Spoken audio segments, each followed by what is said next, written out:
So now after the first rest day, we are going to the Alps or Pyrenees, and this is going to be 3 hard days.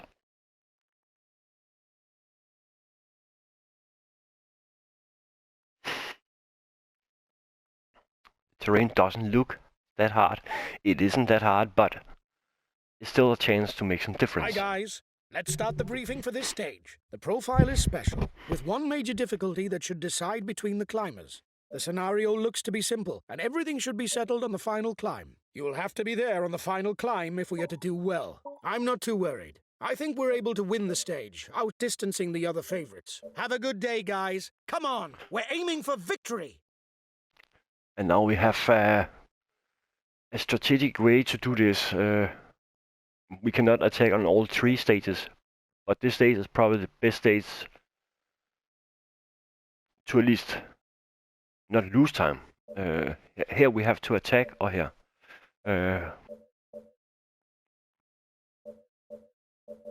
Because it's gonna be brutal 3 days. Pistorio and Pogacar and Vingo are favorite for this stage, of course. And probably also Roglic. Andy Shleck could also be a favorite. Fuglsang, maybe. Adam Yates, Jaron Thomas, who knows? Carapaz, maybe. Because this stage was so long, I actually had to cut a lot of parts out. Has a very good form now. You just have a small idea how this stage was starting from. And you see the first climb here. We got 2 points with Franck Shleck. Gilbert also +2. And I had a plan here to try to get the points Polkadot jersey with Franck Shleck. Maybe he should be the guy because he's like in top 20 only. He's like 19 minutes behind. You don't want to let Andy Shleck go, so I thought, okay, use Franck Shleck. And he also can a puncher type for the hilly stages. And he's so far behind, so why not let him try to take mountain points? So that was my primary goal for this, and also make sure we're not wasting energy with Contador. What about this?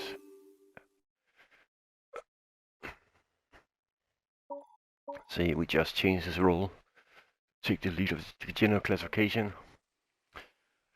The most difficult with this stage was actually to figure out what to expect and where to expect it, and would the sprinter teams actually work when they reach the sprint, because that is like in a crazy place to have a sprint, and there's sprinting people who wants to go for green jersey. I don't know. So basically, you just show the parts where there's some huge difference, and yeah, it all depends on what and where to. Where there's some key parts, which is one of them. Is this one of them? Is so-called key parts, but that was the first climb I actually had to figure out. Okay, where and what to expect. Are people like 20 riders trying to attack those points, or just 10 riders, or what? Because like 20 riders, maybe this have a chance to actually go all the way, because then all are trying to get those mountain points. If like only 4 riders, okay, maybe not a strong group as I expected, because maybe some of the riders are already tired. But also it's the first real mountain stages. Second mountain stage of the 4th to come in a row, but it's the second day after the rest day. This is the first after the rest day. That means a lot of riders are in good shape. So I did not know what to expect. Maybe I was just lucky with my energy, but at this point it seems like Alberto Contador has not even peaked yet. And usually they peak 2 times during the tour. And at this point, Franck Shleck have already have a peak, went down and peaking now. So maybe he's ready for the next 2 days. And the Shleck is not. He's just neutral. Well, Alberto Contador is on the first time actually in green arrow, and would try to use it for my advantage some way, somehow, but how? But just watch it. Tell me what you mean. We should probably put the riders to protect the Pistoia and put Instruct in front instead. I'll take it easy on the relay.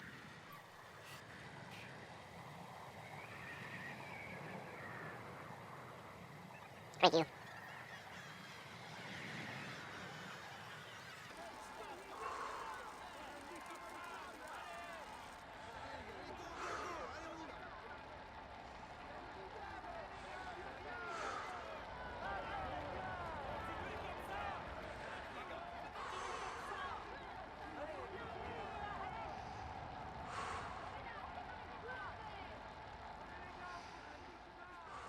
Because this is a long downhill where I would just recover and try to make sure that I'm not losing anything. And make sure my captain and Pistorio are well protected, and at this point I actually just want to see if there was an acceleration in the peloton, but there wasn't.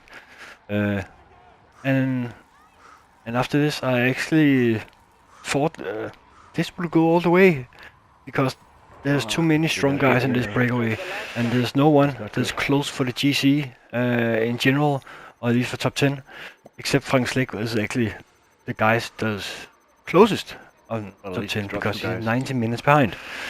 It's fine. And then I actually, at this point, I would think, okay, maybe I can go and get 10 minutes, maybe 15 minutes, because it seems like no one is taking control of the peloton. At least not Pogacar's team. Even they're in front, but they're not accelerating.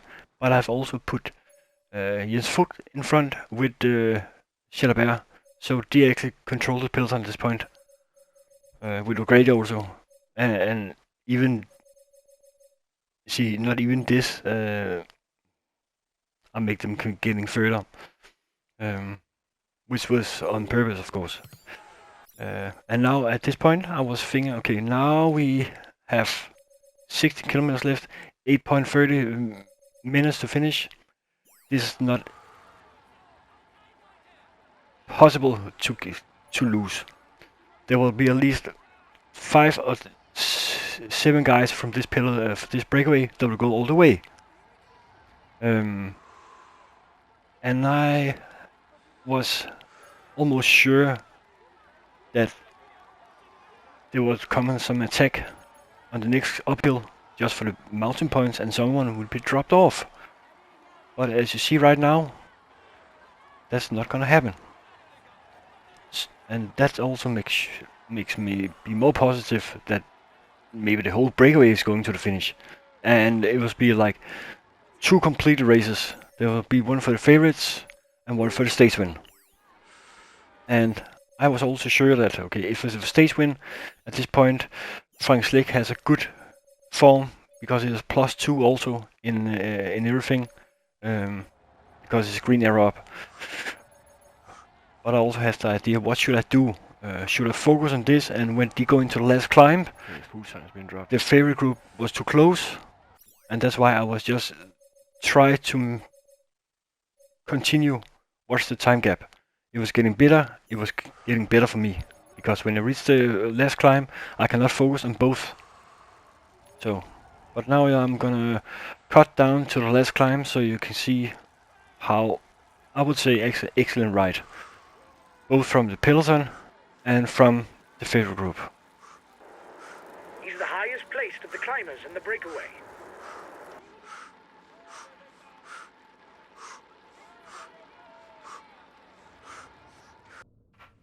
You can see all the other guys here. There's actually a lot of strong guys here. Dimachi, Landa, Conrad, Ciccone, Aramburu. A lot of guys who can win this stage. Bagil also. You can see it's like everyone has at least one rider represented. So that's why I actually think no one has tried to attack this group. But they're also strong guys.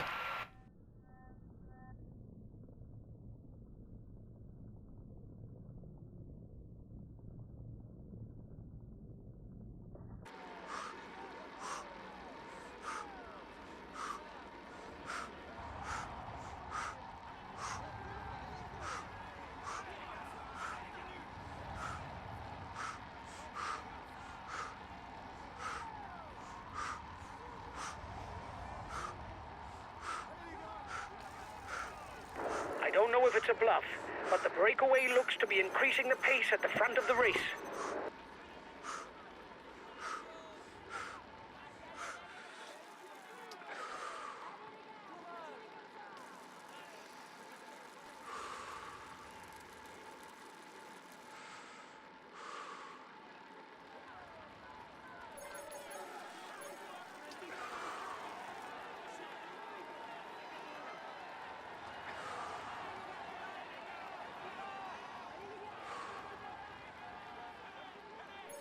There are 10 kilometers left before the finish.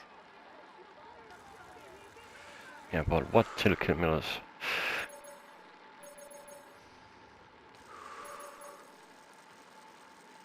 Yeah, wait, yeah, 5 cars in front. Crazy.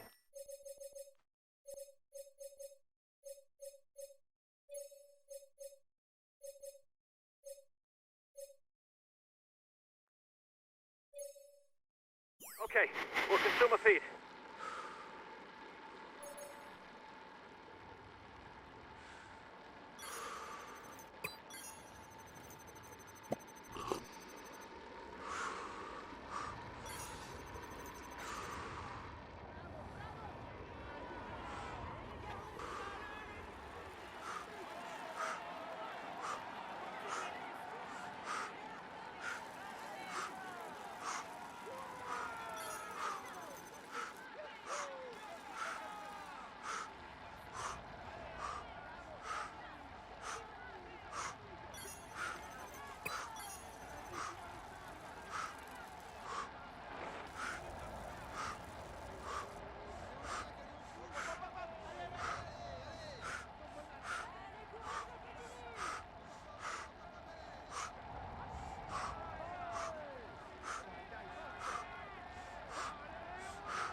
Less than 2 kilometers from the finish.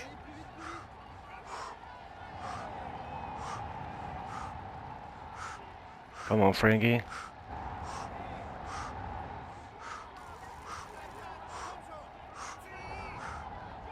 Final kilometer for the man at the front.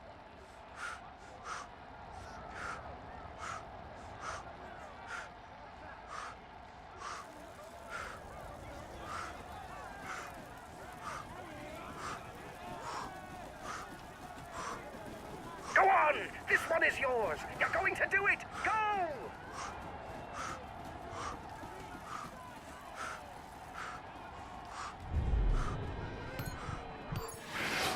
Nice, he got it.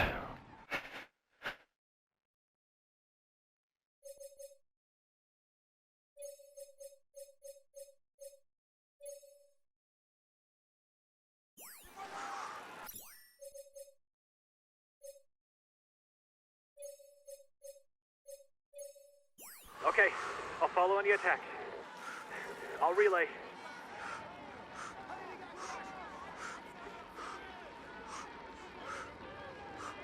Same recipe.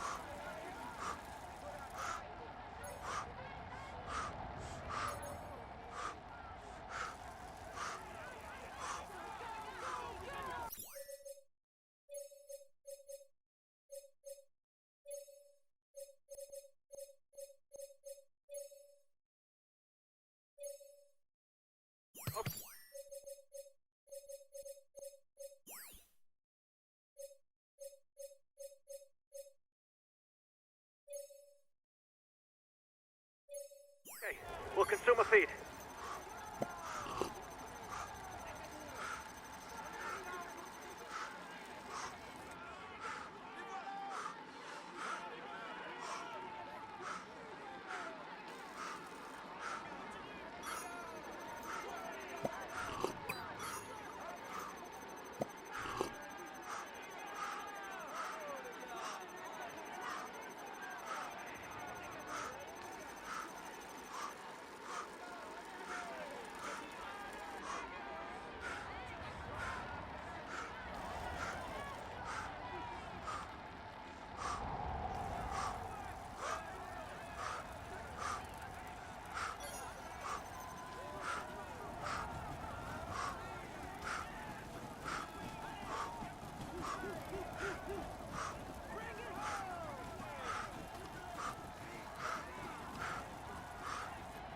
Oh, the Pistolio.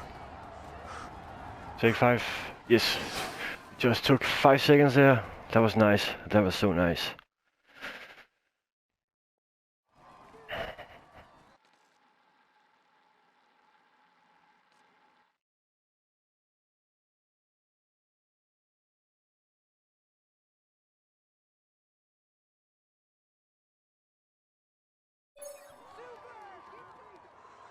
Let's take this in slow motion.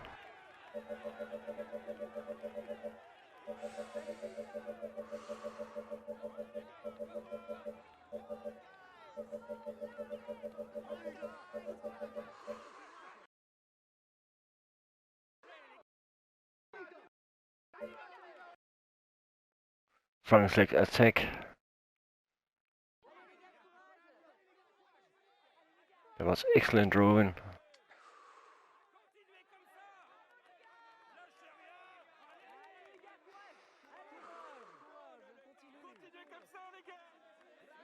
And there he just died. And there's no spectators here. It's corona free.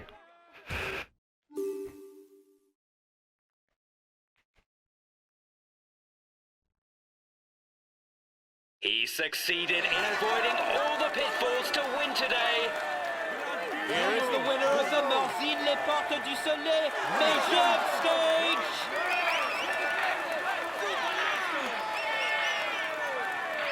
Congratulations to him. He managed to maneuver perfectly to snatch this victory. He can savor. He tops the standings and will receive the traditional honors. Here's the yellow jersey of this Tour de France. Tadej Pogacar! Let's hope for his sake that things go as well in the future. But for now, he can relish the moment. He's amongst the leading riders this year. We can say that everything. He's amongst the lead. Excellent job. Excellent job.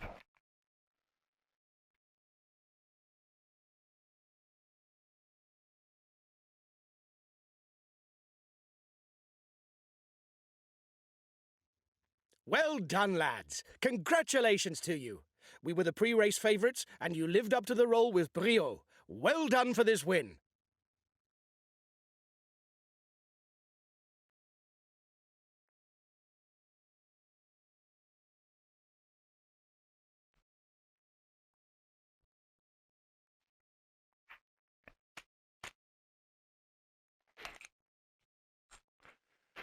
Excellent job. That means also Franck Shleck are going top 10 again. Hey.